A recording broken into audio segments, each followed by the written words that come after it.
Hey everybody, welcome to Obscurities and Miniatures, and it seems I have yet another Conquest box of models in front of me. I can't stay away from this stuff. And what's even funnier is it's more cavalry. And I'll be honest, I don't like painting cavalry models because it's 2 times the models for the price of 1. You know, you gotta paint both the mount and the rider. In this case, we don't have a mount or a rider. We've just got one big giant monster of a figure. So these are the Centaurs. We're not even going to Kerykes. I'm not even sure. So these are for the Old Dominion. And as you can see, they are kind of, well, they're not as rotten and decomposing as some of the other models in the faction. Clear my throat there. But what's interesting about these guys, besides the fact they are in quite dynamic poses, I'm really digging these big, crazy bladed wings on them. I'm a sucker for that. So what's cool about these guys is they are a dual kit. It says so in the quarter. You can make the Centaur Prodromoi, which would be the close combat versions. Unlike, say, the Spires, who have crazy mutant feline snake-tailed things that can do both. So you've got the big heavy infantry monstrous cavalry bases. Now this is looking like it's probably related to the Prodromoi close combat ones, as they have swords and shields and totally different heads. They don't get to use the big fancy wings. I'm going to have to build at least one close combat guy. As I've said many times, but the rate I'm going, I'm more interested in skirmish level stuff, but I can't pull myself away from some of these. I'm seeing a lot of wings on one sprue here too, which is interesting. Maybe there's like variants, because there's at least 4 single wings on that, so that's what, 2 variations, and there was another one on the other sprue, and this is, so there's at least 4 sets of wings. I wonder if these are repeats. Nope, no, actually, there are no repeat sprues at all. Very interesting to see. I heard something banging around in there besides the cards, and I don't know what. We'll keep that handy just in case. So yeah, check it out. It is actually all of the sprues are totally different. This is pretty new that we have the sprue breakdown on the instructions. That's kind of nice, as well as the command sprue. So if you want a very unique set of figures for your Old Dominion, I think this is probably going to be a fun kit to build. Wow, it even folds out. So this is just posed to, looks like a fair amount of work, which is fine by me. You can see we have the close combat. Okay, so instead of the wings, they have like tusked horn things, but they still carry the quivers, which is an interesting look, but not the bows. I wonder if you can like cut up the bows, and I might try that if I want to be creative, and especially if I want to end up putting them into an actual unit of 3 rather than have each individual model go like skirmish style. You know, we can have it as a counts as for one of them, just scrape that down and cut it off and have the bow just glued on the side of the horse haunches. As has been said many times and will continue to be said, the quality of the plastics, the sharpness of the models, it's definitely quite the improvement over how things started. Personally, I'm a fan of it. I've been painting even some of the old original Nords kits that, while they may not have the crispness and sharpness of these types of figures, they're still a lot of fun. But, I mean, these, it's a big difference. These don't feel as Romanesque as some of the other Old Dominion models, but that's the thing. At this point, they've got such a crazy mixture of interesting figures for their faction. And I mean, I could say that literally about every faction so far in the game, and I don't know if you guys have seen the newest stuff that they just teased. We've got more goodies coming for the 100 Kingdoms, more dinosaurs for the Wadroon. We've got the cultists coming for the Old Dominion, so we've got a more living aspect to the army. Just a lot of fun pieces. I'm really looking forward to how these guys look. And it also makes me wonder if, even though we've got the city-states having their own basic standard cavalry, if they're going to have some living centaurs at some point, especially since we've got the satyrs that they have, as well as the minotaurs, obviously, and the automatons and the giants. So give me a moment. I'm going to start getting these put together. I am really looking forward to these, and I'm going to grab a whole bunch of other Conquest cavalry models, because for some reason those seem to be what I have handy all the time. Except for the Wadroon. I have not finished painting any Wadroon cavalry. I gotta get on that. Alright, so let me stop rambling, sit tight, we'll see how it turns out. Alright. Centaurs are built. And I'll be damned, but, you know, Parabellum is really, really trying to get me to rethink my policy on cavalry. I mean, I can't help it, and I'm not showing you anything. So, here is the first of the Centaurs that I built. This is the Kerykes. Kerykes? Kerykes? I don't. This is the Archer Centaur. So as you can see, quite busy, quite an interesting design. And I'm just surprised we haven't seen any actual living centaurs yet in the world of Yaw. Is that what it was called? For the Conquest setting. I love these bladed, decorative, winged hussar-like wings. Very cool touch. I do like these little modular ringlets that they've got all around their body that actually can have its stuff attached to it. Kind of a neat touch. I am not a big fan of having just two little fiddly contact points for this bulk on the base, but at least once we've got like some sand and junk all piled up around there and then just glued to everything and back, that should help a little bit, keeping things stable.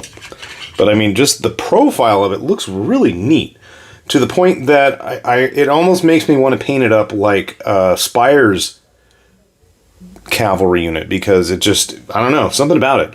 I did go ahead and build one of the close combat types. These are the Prodromoi, and I only know that because I've got the command cards handy. But, you know, you got to do what you got to do. So, as you can see, I actually went ahead and just glued, I cut down one of the extra hands with the bows, cut it down so that even if we are going to end up at some point ever playing a rank and file game of Conquest, I can pull the excuse of he was closing into close quarters, and that's why he's got the quiver and stuff. I like his little saddlebags. Some of the... Oh, one of the neat things about these guys is that I built them all completely wrong. I was not paying very close attention to which model was which or to which pose I was building, but you would never know that. The pieces are pretty much truly modular, so you can mix and match to your heart's content. Obviously, you know, one side needs to still match flush with the other, but besides that, yeah, these are actually the wrong parts for this body, but you wouldn't know that looking at it. I totally goofed on everything. But like even the twisting of the torso, the only real drawback that I've seen is there's that noticeable gap there for when you put the halves of the torso together for the horse part. That is an interesting face he's got there. The close combat ones are actually a lot more basic. You can see they don't have the little fancy wing filigree things on the leg armor there. So he's got like those little winged armored bits on all of his hooves. And their helmets are just a heck of a lot fancier. So I figured I almost went ahead and built both the command model for the archers and the close combat, but I didn't end up. The command one is just He's got the riz, as the kids like to say these days. I don't know where this set of swords came from. It doesn't actually have a listing for any of the specific models, and if it does, it totally snuck past me, so I just glued it on him. His bow's just about the same, but that helmet, my goodness. And he's got the big, elaborate wings here. I just couldn't resist. But yeah, I mean, to me, they're like, they want to roll with Spire stuff. They may not have the bulk of a Spire's armored Avatara at this point. And I mean, I let's be honest, I am going to pick up the Leonine Avatara at some point with their weirdly feminine, twisty, ropey bodies and snake tails and stuff. They look just as fun. Can't have enough skirmishing archers, cavalry units, I guess. But just the whole visual styling at this point of the Old Dominion, and basically every faction, they've got just a lot of interesting things going for them. Never mind the fact that we already have the Undead Cataphract. The Cataphracti are part of the Old Dominion. I have yet to ever encounter a box of them in the wild. We'll add that to my list of things. I really want to get some of the Steel Wardens still for the Dweghom, because they're just big clunky robots, and they actually are supposed to have really good stats. So even though I'm a bit late to that party, I'm probably going to end up grabbing some still. Now, let's be honest, the big boo-boo for a lot of people with the Conquest models is the scale. I know. But, you know, they're giant undead centaurs. When you have other Conquest models rocking the table, they look pretty comparable. Maybe not as impressive as the bulk of the Order of the Ashen Dawn, who just have a really solid heft to them. Really cool models. And they're really nasty in the game, too. Just big, bulky monsters. My goodness, I love them. But when you start, I'm like, I don't have any typical, normal, quote-unquote, fantasy cavalry handy. I was looking, I thought I had some Lizardmen, Cavalry, Saurus Riders, but I guess I put them away for once. That's okay. I do have a bunch of historical ones sitting around. This is a Fireforged Knight of Albion. So you can see, yeah, or a Perry Miniatures Man-at-Arms. You're gonna run into some issues if you wanted to somehow have your fantasy stuff clashing with your historical stuff. And the comparison I really want to do is some Undead Cataphracti versus the late Roman ones.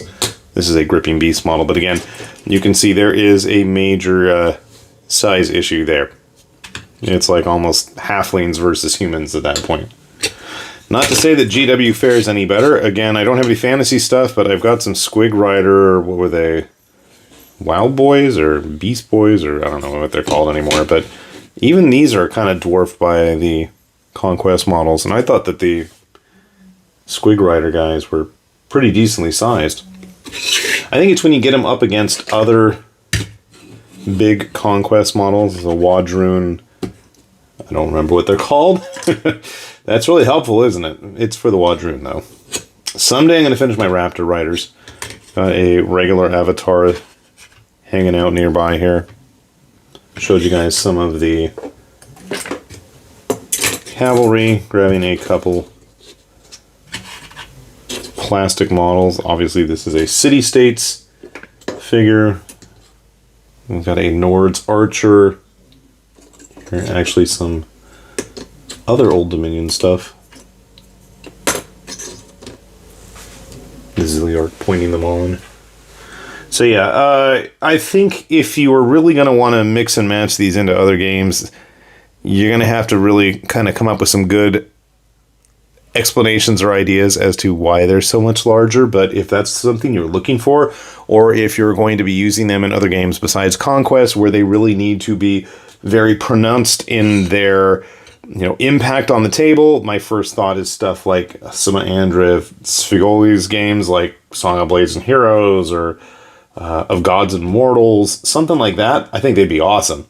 They're big, they've got a lot of presence. You can stat them up to your heart's desire, but they're just cool models, and I'll be honest, now that I've got kind of all my bases covered with both close combat and ranged, I'm absolutely going to use them for some first blood gains, because as I've said, I guess my goal is to have a robust unit selection for every single faction at this point, which I am well on the way to doing. So hopefully we're going to have a chance to sit down and actually play the game proper, using the models for their intended purpose, but in the meantime, I'm just going to have fun building and painting them. So, with that said then, this has been High Lord Tamberlane with Obscurities and Miniatures, saying thanks for watching, and we will see you back here soon. Bye-bye.